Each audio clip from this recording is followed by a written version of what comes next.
Hi viewers. నేను ఈరోజు చెప్పదలుచుకున్న టాపిక్ ఏంటి అంటే, చాలామంది ఏంటి అల్ట్రాసోనోగ్రఫీ దేనికైనా వెళ్ళినప్పుడు లేదా జనరల్ ఎగ్జామినేషన్‌లో కొంతమంది రొటీన్ మాస్టర్ హెల్త్ చెకప్స్ వెళ్తారు. ఆ మాస్టర్ హెల్త్ చెకప్స్ వెళ్ళినప్పుడు మోస్ట్ కామన్‌లీ చూసేదేంటి సర్విక్స్‌లో నెబోథియన్ సిస్ట్ అని ఉన్నాయి. నెబోథియన్ సిస్ట్ అని రాగానే చాలామంది టెన్షన్ పడిపోయి ఏదో పెథాలజీ ఉంది సెర్చ్ చేయడం, గూగుల్‌లో సెర్చ్ చేయడం పెథాలజీ ఉంది అని అనుకుంటారు. కానీ అది చాలా మిత్ అండి. ఆ నెబోథియన్ సిస్ట్ అనేది నార్మల్లీ ఫిజియోలాజికల్లీ చాలా మందికి రెగ్యులర్‌గా ఉంటుంది. ఈ నెబోథియన్ సిస్ట్ అనేది చిన్న చిన్న నీటి బుడగల రూపంలో సర్వైకల్ కెనాల్లో నీటి బుడగల్లాగా ఫామ్ అవ్వడం జరుగుతుంది. వాటినే నెబోథియన్ సిస్ట్ అని చెప్పడం జరుగుతుంది. ఈ నెబోథియన్ సిస్ట్ అసలు ఎందుకు ఫామ్ అవుతాయి? నెబోథియన్ సిస్ట్ అనేది ఇన్ఫెక్షన్స్ వల్ల ఫామ్ అవ్వచ్చు. ఒక్కోసారి ఏంటి వైట్ డిశ్చార్జ్, ఎప్పుడు ఓవ్యులేషన్ జరిగే టైంలో కూడా డిశ్చార్జ్ అనేది ఏదైతే న్యాచురల్ వేలో డిశ్చార్జ్ అనేది వస్తుందో, at the same time period కి ముందుగా ఎప్పుడైతే సర్వైకల్ కెనాల్ ఓపెన్ అయ్యే ముందు డిశ్చార్జ్ రూపంలో ఏదైతే స్టిక్కీ డిశ్చార్జ్, మ్యూకస్ డిశ్చార్జ్ వస్తుందో, ఈ మ్యూకస్ డిశ్చార్జ్ కానివ్వండి, ఈ sticky discharge natural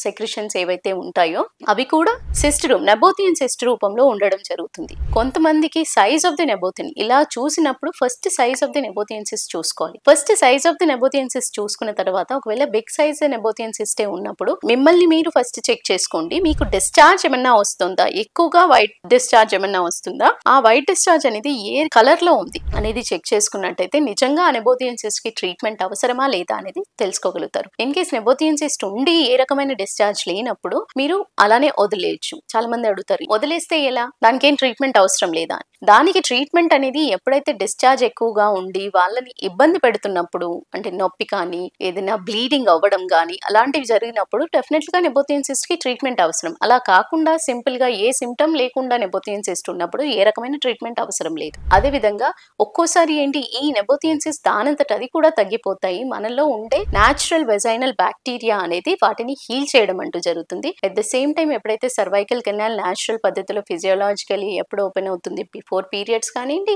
after periods కానివ్వండి, లేదా అండం విడుదలయ్యే టైంలో కానివ్వండి, ఎప్పుడైతే సర్వైకల్ కెనాల్ ఓపెన్ అవుతుందో ఆ సిస్ట్ దానంతటది బయటికి వెళ్ళిపోవడం అంటూ జరుగుతుంది. సో దీనికంటూ ఎక్కువ ట్రీట్మెంట్ అవసరం లేదు. కానీ డిశ్చార్జ్ డెఫినెట్లీ ఉన్నప్పుడు మాత్రం ట్రీట్మెంట్ తీసుకోవాలి విత్ యాంటీబయాటిక్స్. దానికి surgical intervention option directly straight away కాదు.